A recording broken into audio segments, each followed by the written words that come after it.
Royce, thank you so much for joining us. I know it's going to be a very busy week for you, so we got you right when you landed in Las Vegas. What do you think about this 20th anniversary so far? Man, I'm a product of my father's work. I did what I learned from him.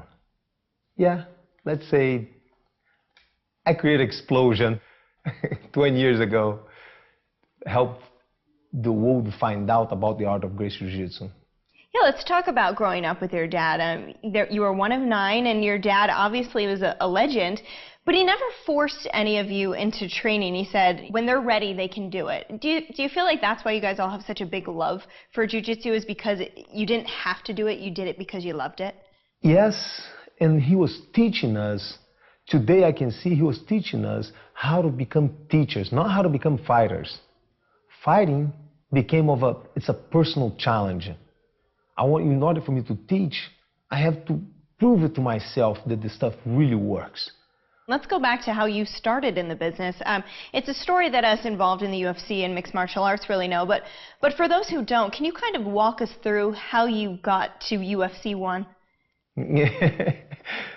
Pretty simple. My brother just said, hey, I'm setting up this tournament. Would you like to be part of it, to be in it? It's 3 fights in one night. Growing up as a Gracie, I was waiting for my chance, for my opportunity. So I jumped right in. Sure, let's do it.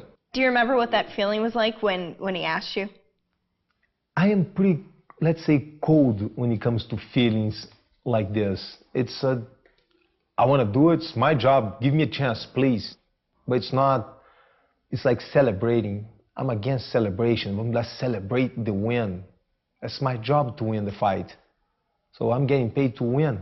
And when you did at UFC One, I mean, 3 fights in one night. After that night, did you really know that the UFC was going to be something special?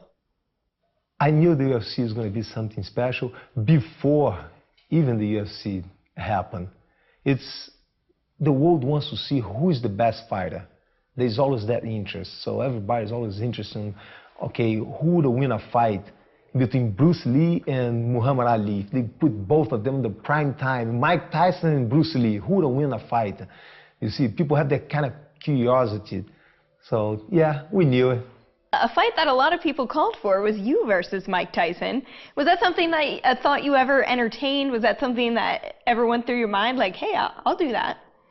Yes, we actually put up a challenge to him back then. I heard he accepted. His camp did not, because if he loses, he was in the prime of his life, and if he loses, it would have destroyed boxing. So, but we invited him over.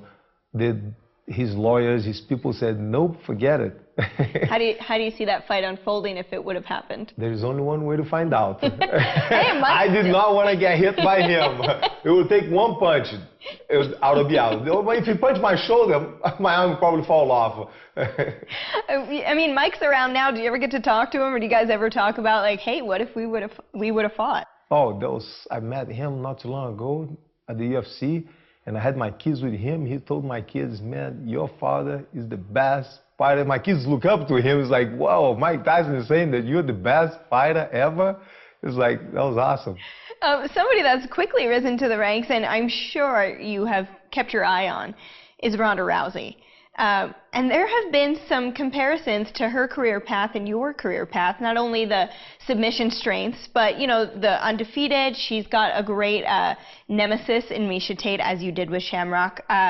Do you look at her and see reflections of your career? Yes, she's very good, and she sticks to her game. She's a grappler.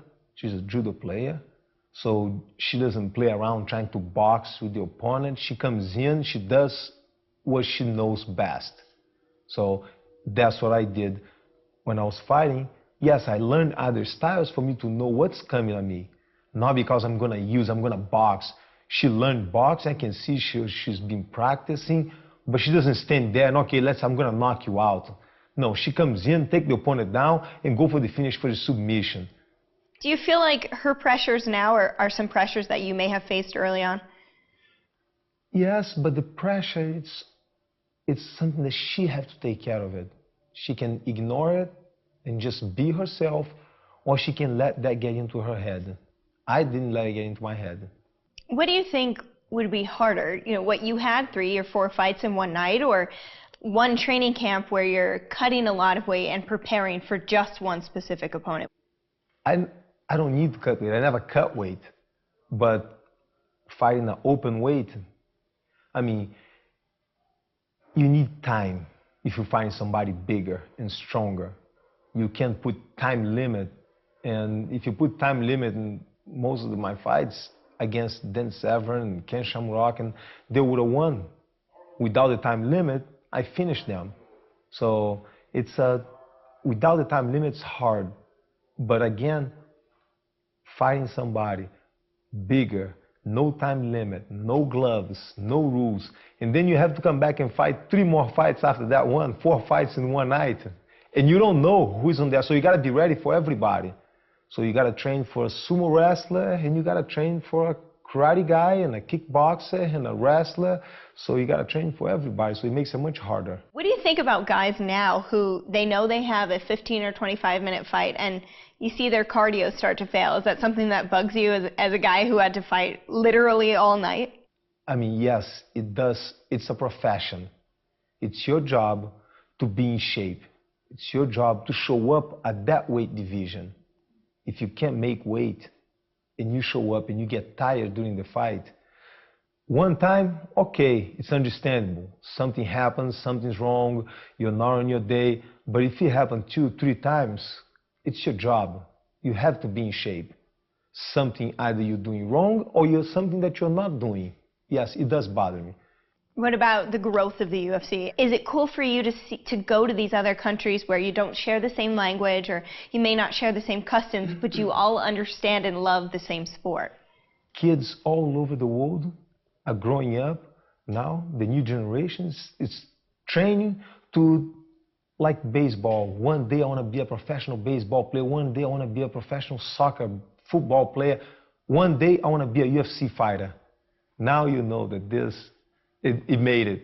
It made it. When little kids, it's like, wow, man, one day I want to be a UFC fighter, man. Can you hook me up? How old are you again?